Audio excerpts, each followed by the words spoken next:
বিসমিল্লাহির রহমানির রহিম। ঈদ মুবারক, ঈদ মুবারক, ঈদ মুবারক। আমরা সকলেই বাদ ফজর চলে আসলাম বাঁশঝাড়ে বাঁশ কাটার জন্য। আমাদের সাথেই রয়েছেন ধর্মপ্রাণ মুসল্লিয়ানে কেরাম। তো এখানে মুরব্বীরা আমাদেরকে দেখিয়ে দিচ্ছেন কোন কোন বাঁশ কাটা লাগবে, আমরা সেগুলো কেটে নিচ্ছি। তো বাঁশ মূলত কাটতেছি হলো, বর্তমান আবহাওয়ার অবস্থা অনেক খারাপ। তো আপনারা জানেন সামনে ঈদুল আজহা। তো ঈদের নামাজ আমরা যেখানে আদায় করব তার উপরে মূলত তেরপল দেওয়া হবে, যাতে বৃষ্টিতে আমাদের নামাজের কোনো ক্ষতি না হয়। তো সেই জন্য মূলত আসলে বাঁশ কাটার জন্য আমরা সকালে চলে আসলাম সকালবেলা। তো বাঁশ কাটার পরে দেখতে পাচ্ছেন আমাদের সন্তানেরা এক এক করে বাঁশগুলো মসজিদের সামনে নিচ্ছেন। সকলে নিঃস্বার্থভাবে আল্লাহকে রাজি খুশি করার জন্য আসলে মূলত করছেন। তো দেখতে পাচ্ছেন সবাই অনেক সুন্দরভাবে বাঁশগুলো নিয়ে যাচ্ছে। তো এগুলো নেওয়ার পরে মূলত আসলে এক এক করে কাটা হবে। কিছু বাঁশ উপরে খাঁচা বানানোর জন্য রাখা হবে এবং কিছু বাঁশ খুঁটি বানানোর জন্য রাখা হবে।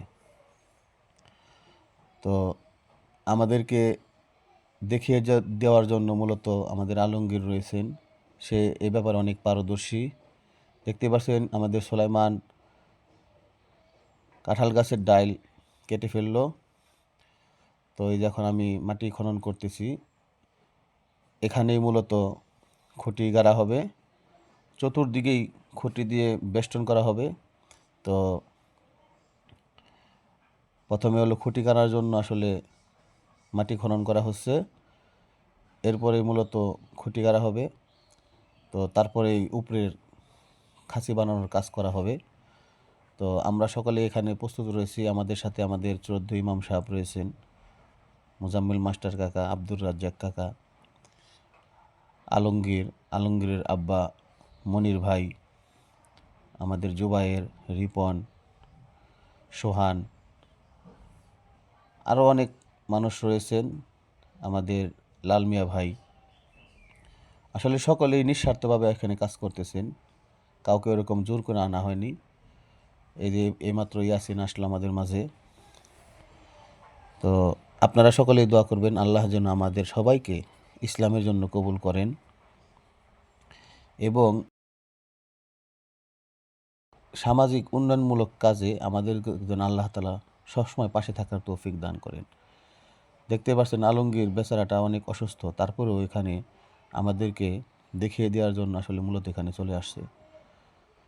তো আল্লাহ যেন আলমগীরকে সুস্থতার সহিত দীর্ঘ নেক হায়াত দান করেন এবং এখানে আহাত, আশিক, নাবিল, আলিফ আরও অনেক ছেলেরা রয়েছে।